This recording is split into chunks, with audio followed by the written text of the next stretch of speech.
Hello दोस्तों, welcome and welcome back to my channel. कैसे हो आप लोग? I hope everyone is doing good. तो 4th ऑफ जुलाई का दिन है, इवनिंग का टाइम है। पहले सोचा था कहीं बाहर फायरवर्क्स देखने जाए, पर मस्किटोज़ इतने ज़्यादा होते हैं ना वहाँ पे कि जाने का मन नहीं किया। तो फिर यहाँ पे मैं डिनर की थोड़ी-सी प्रिपरेशन कर रही हूँ। बाहर जाते तो फिर कुछ ना कुछ बाहर खा के आते तो ज़रूरत नहीं पड़ती। तो घर पे है तो मैं सब्ज़ी-रोटी सिंपल बनाऊँगी। गुआर फली को मैंने स्टीम करने के लिए रख दिया है। आज मैं राजस्थानी स्टाइल में बनाऊँगी गुआर फली, बहुत टेस्टी लगती है। तो उसके लिए यहाँ पे मसाला रेडी कर रही हूँ, तो गार्लिक थोड़ा-सा ज़्यादा लेना है और साथ में हल्दी पाउडर, रेड चिली पाउडर और सॉल्ट। इसकी हम एक पेस्ट जैसी बना लेंगे। कूट के बनाएँगे ना तो फ्लेवर थोड़ा-सा ज़्यादा अच्छा आता है मुझे लगता है। मस्टर्ड ऑयल ले लिया है, उसको गरम करके अंदर अजवाइन थोड़ी-सी डाली, मस्टर्ड सीड्स, हींग, ये मैंडेटरी है अजवाइन डालना। ग्वारफली थोड़ी-सी पीट करती है ना, तो इस तरह से अजवाइन डालें ना तो डाइजेशन में ईज़ी रहता है। और करी पत्ता डाल के एक छोटा-सा, छोटे से थोड़ा-सा मीडियम साइज़ का अनियन यहाँ पे ब्राउन हो जाए तब तक करना है इसे रोस्ट। और जो पेस्ट बनाई है ना उसको यहाँ पे डाल देना है और पेस्ट को अच्छे से भूनना है। सब अच्छे से भून जाए उसके बाद यहाँ पे 1 टेबलस्पून मैंने बेसन डाला है। ये रॉ है, कच्चा वाला है, तो उसको अच्छे से हम रोस्ट करेंगे और पूरी प्रोसेस मैंने लो फ्लेम पे ही की है। थोड़ा-सा पानी डाल देंगे ताकि मसाले हमारे जल ना जाए, अच्छे से बेसन को कुक करना है। उसके बाद बेसिक से मसाले करेंगे हमारे किचन के। क्यूमिन कोरिएंडर पाउडर डाला है और यहाँ पे मैंने मुरमुरा पोहा का स्नैक्स बनाया था, उसका जो मसाला बनाया था ना वो मैंने 2 स्पून जितना डाल दिया है। आप चाहो तो चाट मसाला डाल सकते हो इसकी जगह पे यहाँ पे। बस हल्का-सा मैंने ऑयल डाला है, ऑयल थोड़ा-सा कम लग रहा था तो अच्छे से भुनेंगे मसाले को और फिर इसमें पानी डाल के, बहुत ज़्यादा नहीं पर थोड़ा-सा पानी डाल के इसकी ग्रेवी बनाएँगे और इसमें बॉयल आ जाए ना तब तक इसे कुक करना है। और फिर स्टीम की हुई गुआरफली यहाँ पे डाल देना है और गुआरफली सब मसाले को अच्छे से मिक्स करके लो फ्लेम पे छोड़ देना है ताकि गुआरफली में पूरा टेस्ट चला जाए मसाले का। और इसमें ग्रेवी आप थोड़ा-सा ज़्यादा करना चाहो तो पानी डाल के कर सकते हो, पर गर्म पानी डाल देना। और बस इसे रोटी के साथ सर्व करो, बाकी कुछ नहीं चाहिए, एकदम टेस्टी लगेगी। साथ में मैंने रायता सर्व किया था सिंपल वाला, बूंदी बनाई थी तो फिर बूंदी को यूज़ कर लिया और ऊपर थोड़ा-सा पेपर पाउडर और सॉल्ट, दूसरा कुछ नहीं डाला है। तो ये सिंपल वाला था dinner.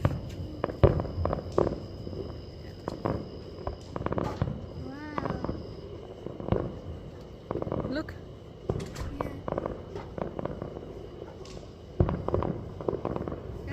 It's that side.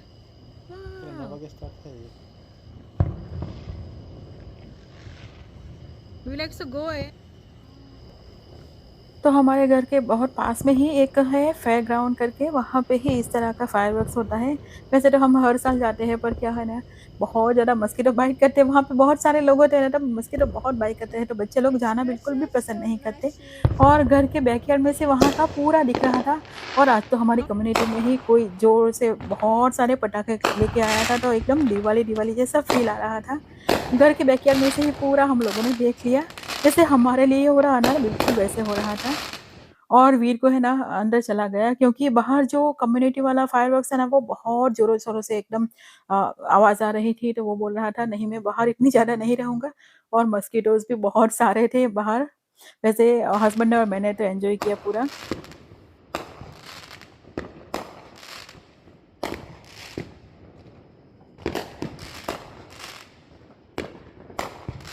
It's summer. Vibha, Summer. से हाय। That's what it is. Hi. So what? But what is the main idea of this page? Next day Saturday का दिन है और अराउंड 10:45 एएम का टाइम हुआ है और हम लोग निकले हैं शक्ति मंदिर जाने के लिए। वहाँ पे आरती होगी 12 बजे। हम लोगों ने सोचा है तब तक हम लोग पहुँच जाए तो अच्छा है। मिड टाउन में से जाना होता है ना तो थोड़ा बहुत ट्रैफिक का इश्यू रहता है समटाइम्स। और ये आइकॉनिक बिल्डिंग है, ये एरिया है ना, वहाँ पे हम लोगों ने लाइफ के 9 इयर्स कंटिन्यूअसली यहाँ पे रहे, 2008 टू 2017 तक। तो बहुत ही प्यारा है हमें ये एरिया, क्योंकि बहुत टाइम यहाँ पे गुज़रा है। वेदांत पूरा बड़ा हुआ यहाँ पे, वीर यहाँ पे ही बॉर्न हुआ था, तो यहाँ पे से जब भी पास होते हैं ना तो बहुत ही ऐसा अलग ही फीलिंग आती है। और अभी हम लोगों ने मैप में देखा ना तो पूरा रास्ता आगे जैसे मिड टाउन आएगा ना तो पूरा रेड रेड दिखा रहा है, बहुत सारा ट्रैफिक है। तो देखते हैं किस तरह से होता है। और जैसे ही हम टाउन में एंटर हुए होना स्टार्ट हुए ना, तो पूरा सब भीड़ धीरे-धीरे ब्लॉक होना स्टार्ट हो गई।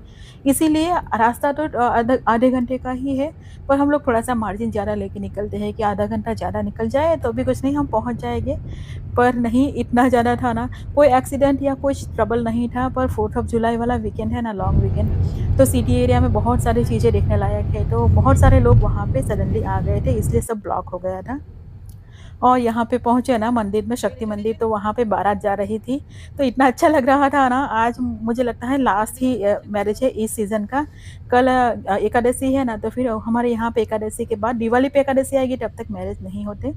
और ये गुजराती मैरिज था, क्योंकि गरबा गा रहे थे, तो एकदम घर वाली फीलिंग आ रही थी, एकदम pure. They are singing Gujarati.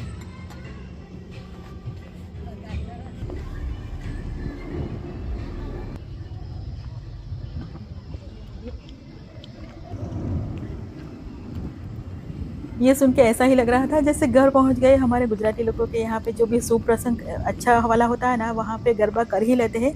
Even पूजा भी होना तब भी गरबा करते हैं, अच्छा लगता है।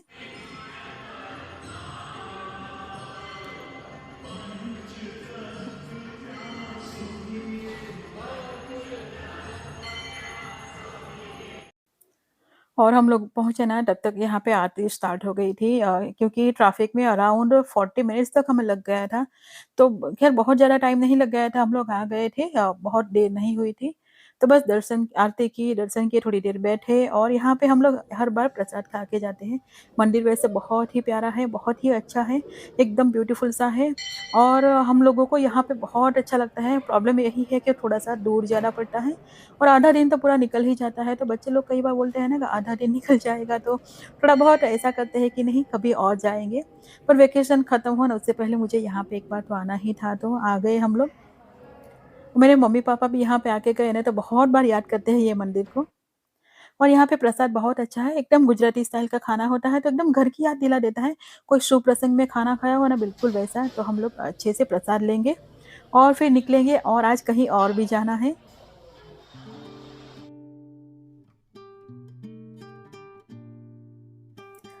तो हम लोग अभी ज्वेलर्स के यहाँ जाने वाले हैं, और पटेल ब्रदर्स दूसरा वाला है, वहाँ के पास में ही है। ये वाला पटेल है ना, बहुत पुराना है, सबसे पहले वाला यहाँ का है। और सरप्राइज़िंगली ये रूट है ना, यहाँ पे बिल्कुल भी ट्रैफ़िक नहीं था।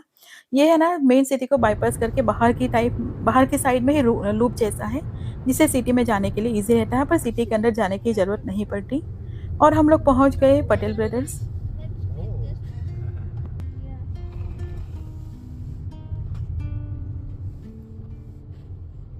H पार्क पहुँच गए आप लोग। और ये रिनोवेट अभी-अभी फिर से हुआ है। उसके बाद हम लोग फर्स्ट टाइम आए, क्योंकि हमारे घर के पास में बहुत सारे Indian stores, Patel brothers already है, तो यहाँ पे आना नहीं होता। तो पहले यहाँ पे बहुत आते थे हम लोग। ये हम लोग यूएस यहाँ पे अटलांटा आए ना, उसके बाद तीसरी बार रिनोवेट हुआ है। सबसे पहले बिल्डिंग डिफरेंट थी, एक बार फिर से रिनोवेट हुआ था, और फिर से हुआ। और हम लोग सबसे पहले ज्वेलर के यहाँ जाएँगे। तो वहाँ काम ख़त्म हो गया, कुछ बाई किया है छोटी-सी चीज़, और यहाँ पे अंदर आए। बहुत सारा कुछ लेना नहीं था, पर देखने के लिए आए, और 1-2 चीज़ें ले भी ली। पर मुझे पहले की जैसी वाइब नहीं आई, नहीं तो बिल्कुल भी अच्छा नहीं लगा। पहले पुराना वाला अपना-अपना लगता था, क्योंकि बहुत आते थे तब हम लोग यहाँ पे।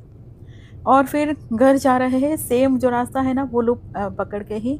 और आज जब गए ना सुबह, तो बहुत सारा ट्रैफ़िक था, और ये रास्ता पे जनरली ट्रैफ़िक बहुत सारा रहता है, पर आज एकदम एम्प्टी-एम्प्टी सा था, खाली-खाली सा, तो एकदम हमारे साथ कुछ अलग ही हो गया आज।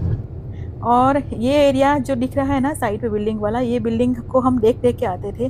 कहीं आउट ऑफ स्टेट गए हो ना, तो ये बिल्डिंग दिख जाए ना, तो हमें लगता था कि नहीं, हमारा घर अभी आ गया है। तो यही एरिया है जहाँ पे हम लोगों ने बहुत टाइम गुज़ारा है। तो पूरा एकदम फ़ील हो रहा था कि ओह! यहाँ पे ये है, वहाँ पे वो है, सब मन में दिख रहा था, पूरे रास्ते अंदर के सब दिख रहा था। और अभी हम थोड़ा-सा और नॉर्दर्न साइड में मूव हो गए हाउस बाई करने के बाद, तो ये पूरा मेट्रो एटलांटा एरिया है, यहाँ पे ख़त्म हो जाता है metro Atlanta.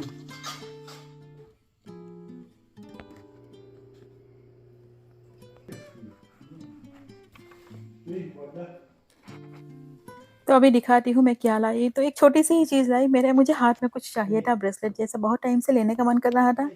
Last time Tanishq गए ना, तब बहुत सारी दूसरी चीज़ें ले ली, तो फिर मैंने नहीं लिया था, तो हस्बैंड ने बोला ले लो।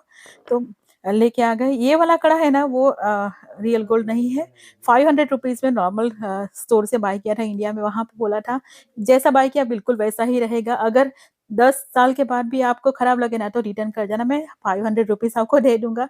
तो बिल्कुल वैसा का वैसा रहा, मैंने 2015 में बाय किया था। तो बहुत अच्छा है, मुझे बहुत ज़्यादा पसंद है, मैंने बहुत पहना है। तो कहीं बाहर जाना हो तो इस तरह का कड़ा अच्छा रहता है, और गोल्ड तो इतना महँगा है ना, इतना बड़ा कड़ा लेना तो कितने का हो जाए पता नहीं। तो एक सिंपल सा पतला सा ही है, पर रूटीन के वेयर करने के लिए मैं लाई हूँ। अब बताइएगा कैसा दिख रहा है? मुझे पसंद आ गया। वैसे मुझे बहुत ज़्यादा पैसे भी स्पेंड नहीं करने थे। नहीं करते-करते भी ये $750 का आया, क्योंकि गोल्ड की प्राइस अभी बहुत ज़्यादा गई है। तो वैसे ज्वेलर्स के यहाँ पे भी है ना, बहुत सारे लोग नहीं थे, बहुत ही कम लोग थे। पर ये देखते ही मुझे पसंद आ गया था समहाउ। और आने के बाद थोड़ा-सा रेस्ट किया और खिचड़ी बनाई थी। सैटरडे का दिन है ना, तो खिचड़ी खाई जाती है, तो खिचड़ी बना ली सिंपल सा, क्योंकि वहाँ पे अच्छे से खा के आए थे। और अभी डिनर हो गया है, 8:15 पीएम का टाइम हुआ और हम लोग बाहर निकले। एक्चुअली मुझे आज कुछ करना नहीं था, मैं थक गई थी पूरी ऐसे ही, पर फिर भी मैंने सोचा यहाँ पे चौरी के प्लांट्स हैं ना, उसके ऊपर आ गई है बीन्स ये, और सूखने भी लग गई है इतने दिनों में ही, 2 दिन में ही। पहले मुझे 2 दिन पहले दिखने लग गई थी, तो मैं भूल ही गई थी इसे पिक करना। और आज तो मैं नहीं करूँगी ना तो बहुत सारी ड्राई हो जाएगी, तो मैंने सोचा इतना कर ही लेते हैं। और मेरे गार्डन की कुछ इस तरह की कंडीशन है, थोड़े से सपोर्ट और ये सब कर लिया है ताकि बेल है ना वो अच्छे से फैल जाए। और अभी भी इतनी गर्मी लग रही थी ना, 8 अराउंड 8:15 का टाइम हुआ ना, बहुत ज़्यादा गर्मी लग रही थी, पूरी पसीना-पसीना हो गई मैं। और इतने सारे टमेटोज़ मुझे मिले, थोड़े से क्यूकम्बर भी मिले और चौरी मुझे इतनी मिली, और सीज़न की फर्स्ट मुझे ओकरा मिली, 3 ही मिली अभी, तो अभी ओकरा आना स्टार्ट हो जाएँगे। इतनी अच्छी लग रही है ना, एकदम ग्रीन कलर की। बहुत सारी सूख भी गई है चौरी, और ये देखिए मेरी हालत, बहुत ज़्यादा पसीना हो रहा था, बहुत ज़्यादा गर्मी लग रही थी इतने टाइम में भी। इस साल है ना थोड़ी ज़्यादा ही गर्मी है। अराउंड 8:30 8:45 का टाइम हुआ है अभी। और ये देखिए अभी भी बहुत सारा क्लियर है, लग ही नहीं रहा है कि अभी इतना देर हो गया है। और तो हमारे पास टाइम था ना, तो मैंने यहाँ पे टमाटोज़ थोड़े से फैले हुए थे इस तरह से ऐसे ही, तो उसको भी सपोर्ट दे दिया। थोड़ा-सा क्लीनिंग करना था वो भी कर दिया। और मेरे टोमेटो प्लांट्स देखिए, गर्मी की वजह से इतने ऐसे हो गए हैं ना जैसे इसमें जान ही ना हो, पर टोमेटोज़ बहुत सारे ढेर सारे आए हैं। ये वाले टोमेटोज़ देर से डाले थे, तो इसमें छोटे-छोटे टोमेटोज़ हैं अभी। और बस घर में आके मुझे नहाना पड़ा, क्योंकि गर्मी बहुत ज़्यादा हो गई थी, और बाहर जाके आने के बाद नहाई भी नहीं थी, तो नहा के पूरा किचन-विचन क्लीन करके मैंने सोचा इसके मैं दाने निकाल लूँ, ताकि सुबह लंच बनाने में आसानी हो जाए, फटाफट से बन जाएगा। तो हमारे यहाँ पे इस तरह की चौड़ी बहुत खाई जाती है। इसके इस तरह से छोटे-छोटे सीड्स होते हैं ना, वो निकाले जाते हैं। इसको बीन्स की तरह नहीं खाई जाती। इसके सीड्स को निकाल के टोमेटो, अनियन या फिर बैंगन के साथ सब्ज़ी बनाई जाती है। और ये हाइब्रिड वाले हैं, और इंडिया में मेरे मम्मी के घर में जो फार्मिंग में करते हैं ना, वही सीड्स है ये। बहुत साल जब हम यूएस मूव हुए थे ना, तभी ये मैं लाई थी सीड्स साथ में। तो इतने दाने निकल गए, इतने सूखी हुई निकल गई, तो नेक्स्ट ईयर मुझे ये सीड्स मैं यूज़ कर लूँगी। सूख गए हैं ना वो वाले, गार्डनिंग करने के लिए। इसी तरह से मैं करती हूँ, कलेक्ट करती रहती हूँ नेक्स्ट ईयर के लिए। तो इतने दाने मिल गए वो नेक्स्ट ईयर के लिए, और ये छिलके निकले हैं ना यहाँ पे, इतने सारे छिलके निकल गए, तो इसको मैं कंपोस्ट में डालूँगी। कुछ भी चीज़ वेस्टेज नहीं होने देंगे, जितना पॉसिबल हो उतना यूज़ कर लो। नेक्स्ट डे मॉर्निंग का टाइम है, ब्रेकफास्ट हो गया है। आजकल एकदम लाइट ही ब्रेकफास्ट रहता है हमारे यहाँ, most of the time dosa या उत्तपम ऐसा ही होता है। तो अनियन, टोमेटो, अनियन और गार्लिक, जिंजर और बेसिक सा तड़का डाल के मैंने कुक करने के लिए रख दिया है। और कल बाहर से टोमेटो लाए ना गार्डन से, और ये देखिए इतने अच्छे हैं ना, कट करने पर फील हो रहा था कि बहुत अच्छे हैं। और आज एकादशी है ना, तो मैं तो नहीं खाऊंगी, मेरी एकादशी है, पर बाकी सब लोग खाएंगे। तो टोमेटो हस्बैंड को मैंने टेस्ट करवाया ना, तो बोल रहे थे इतने स्वीट और इतने अच्छे लग रहे हैं, जैसे कोई फ्रूट खा रहे हो ना, बिल्कुल वैसे लग रहे थे। तो ये टोमेटो 2 इसको चॉप करके मैं डाल लूँगी सब्ज़ी में। सब्ज़ी बहुत अच्छी बनी उन लोगों ने बोला। तो यहाँ पे अनियन थोड़ा-सा कुक हो जाए, उसके बाद डालेंगे बेसिक से मसाले, थोड़ा-सा रेड चिली पाउडर, हल्दी पाउडर। मैंने एकदम कम डाला है रेड चिली पाउडर, क्योंकि वीर नहीं खाता इसलिए। बस यहाँ पे दाने डाल के इसको 70 टू 80% कुक हो जाए तब तक पकाएँगे, और उसके बाद डाल देंगे इसमें टोमेटो। पानी बिल्कुल भी नहीं डालेंगे, धीरे लो फ्लेम पे ही पकाएँगे इसे। टोमेटो सॉफ्ट हो जाए, उसके बाद गरम मसाला और क्यूमिन कोरिएंडर पाउडर डाल के इसको ड्राई भी सर्व कर सकते हो, या फिर इसको ग्रेवी बना के भी सर्व कर सकते हो। बहुत ही टेस्टी लगती है, और घर की है ना, तो एकदम फ्रेशनेस बहुत ज़्यादा थी। और वी को है ना 2 दिन से बहुत चकली खाने का मन कर रहा था, तो मैंने अभी बनाई ही नहीं रिसेंटली, तो मैंने सोचा आज बना लूँ। तो यहाँ पे मैंने सब चीज़ें निकाल ली है मसाले डालने के लिए, लाइक ब्लैक वाले सेसमे सीड्स, रेगुलर वाले, salt, citric acid, red chilli powder, cumin coriander powder, like जो मसाले हैं ना वो मैं डिस्क्रिप्शन बॉक्स में डाल दूँगी। वैसे तो मैंने रेसिपी ऑलरेडी शेयर की है बहुत बार, पर नए व्यूअर्स हो ना तो उनके लिए मैं डाल दूँगी, आप चेक कर सकते हैं। इंस्टेंट वाली चकली है और टेस्टी भी बहुत लगती है, मैं हर बार इसी तरह से बनाती हूँ। आटा में मैंने राइस का आटा लिया है, बेसन लिया है और रोस्टेड ग्राम को पाउडर बना के डाला है। सब चीज़ें मिक्स करने के बाद यहाँ पे डालेंगे 2 टू 3 टेबलस्पून जितना ऑयल या फिर घी को मेल्ट करके डालना है और इसे अच्छे से मिक्स करके मोवन देना है और हाथ से आप मुट्ठी से एक कलेक्ट कर सको ना डो को, इतना देना है और इसमें पानी डाल के इसका रोटी के जैसा ही आटा लगाएंगे। रोटी के आटे से समहाउ थोड़ा-सा हार्ड लगाएंगे, पर पूरी जैसा हार्ड नहीं लगाना है और एकदम सिंपल सी चकली बनाएंगे। बहुत ज़्यादा फ्लेवर वाली बनती है, इवन तो इसमें बहुत मसाले नहीं डाले हैं। और वीर को है ना इस तरह से चकली का शेप दिया हो ना तभी उसे लगती है कि चकली है, वैसे ही डाल दो ना चकली बना दो ना तो बोलता है ये चकली जैसी नहीं दिखती है। तो मीडियम हाई फ्लेम पे यहाँ पे मैंने एक छोटा सा पीस डाल के देख लिया, बहुत जल्दी ब्राउन नहीं हो जाना चाहिए, तो ये बिल्कुल सही टेम्परेचर था। और अभी सब चकली यहाँ पे डाल के टेम्परेचर को मैं मीडियम फ्लेम पे थोड़ा सा डाउन कर दूँगी। जब चकली डालो का जो टेम्परेचर हो ना उससे थोड़ा सा डाउन कर देना है और फिर इसे पलट के 2-3 बार पकाना है। जब पूरे बबल्स ख़त्म हो जाए तो ये चकली रेडी हो जाती है। ठंडा होने देंगे, फिर इसे चेक करना है, एकदम क्रिस्पी बन जाती है।